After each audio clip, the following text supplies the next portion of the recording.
High কমিশনে ঢুকে জাতির পিতার ছবি নিয়ে অপমান করেছে, এত সাহস কোথা থেকে পায় আমি জিজ্ঞাসা করি। ওয়ালাইকুম রহমতুল্লাহি ওয়া বারাকাতুহু। দর্শক মন্ডলী, আপনাদের মাঝে আবারও নতুন একটি ভিডিও নিয়ে হাজির হলাম। আপনারা সম্পূর্ণ ভিডিওটি দর্শকরা দেখবেন। দর্শক, আপনারা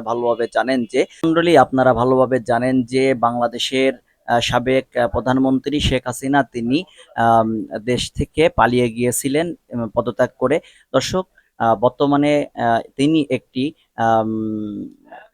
তিনি বর্তমানে আসলে ভাষণ দিয়েছেন যে জাতির উদ্দেশ্যে তার পিতার যে সমাধিগুলো ছিল বা জাতির পিতার সে সমাধিগুলো ভেঙে ফেলেছেন, তাই নিয়ে তিনি অনেক কথা বলেছেন এবং তিনি আসলে পালিয়ে গিয়েছেন এই দেশ থেকে, কিন্তু তার বাকশক্তি কিন্তু বা কথা কিন্তু কোনোভাবে কমেনি। দর্শক, আপনারা ভিডিওটি দেখলে অবশ্যই বুঝতে পারবেন। তাহলে চলেন শেখ হাসিনা কি ভাষণ দিলেন তার সে কথাগুলো আমরা শুনবো। তাহলে চলেন আমরা সম্পূর্ণ ভিডিওটি দর্শকরা দেখে আসি। তার আগে আপনাদের অনুরোধ করতে চাই, আপনারা যারা এখনো পর্যন্ত আমাদের চ্যানেলটি সাবস্ক্রাইব করেননি তারা অবশ্যই আমাদের চ্যানেলটি সাবস্ক্রাইব করবেন, পাশে থাকা বেল আইকনটি অন করে দেবেন, ভিডিওটি সর্বোচ্চ শেয়ার করবেন। তাহলে চলেন সম্পূর্ণ ভিডিওটি দর্শকরা দেখে আসা যাক। হাই কমিশনে ঢুকে জাতির পিতার ছবি নিয়ে অপমান করেছে, এত সাহস কোথা থেকে পায় আমি জিজ্ঞাসা করি।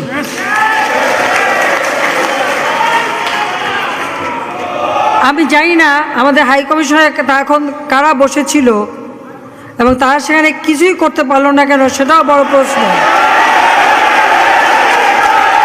আর আমি আমার প্রবাসী যারা বাঙালি, না আমার প্রবাসী বাঙালিদেরও আমি বলবো যে যারা এই ঘটনাগুলি ঘটিয়েছে তারা চলাফেরা করে না, তাদের দেখেন না।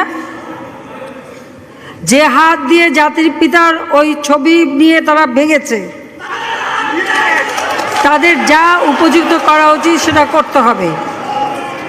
কারণ জাতির পিতার নাম মুছে ফেলার চেষ্টা করা হয়েছিল, তো তারিখ যেহেতু দূরের কথা, ওর বাপ তো চেষ্টা করেছিল এই নাম মুছতে, ওর বাপও চেষ্টা করেছে, মাও চেষ্টা করেছে। তারা কি পেয়েছে নাম মুছতে? পারে নাই।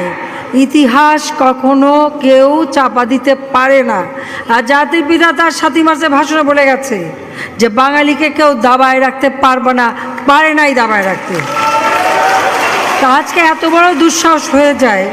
হ্যাঁ, আমি প্রধানমন্ত্রী এসে আমারটা যা করুক ওটা আমি কিছু মনে করি না, কিন্তু তিনি আমাদের জাতির পিতা, যে আইন আছে সেখানে হাত দেবে এত সাহস কোত্থেকে পেল?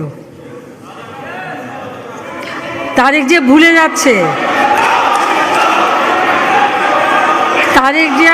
যাচ্ছে যে তার মা দুর্নীতি করে জেলে গেছে। আজকে পুরোপুরি বদলে গিয়েছে বাংলাদেশের পরিস্থিতি।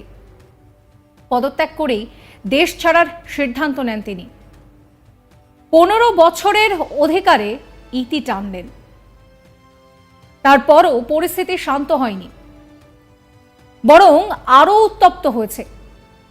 হাসিনা দেশ ছাড়তেই বাংলাদেশ জুড়ে আন্দোলনকারীরা তারা উল্লাসে মেতেছে।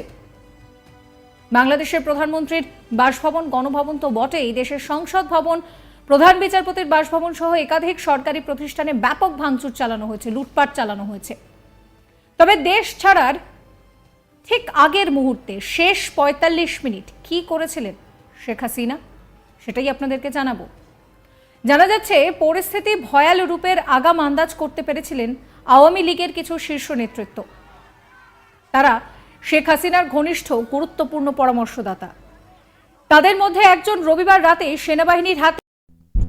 এত সময় ধরে আপনারা সম্পূর্ণ ভিডিওটি দর্শকরা দেখেছেন, সেই জন্য আপনাদের অসংখ্য ধন্যবাদ। এবং আপনারা সম্পূর্ণ ভিডিওটি দেখে সম্পূর্ণ বিষয়টি ভালো বুঝতে পেরেছেন। তাহলে আজকের মতো ভিডিও এখানে শেষ করছি। সকলে ভালো থাকবেন, সুস্থ থাকবেন। আল্লাহ হাফেজ।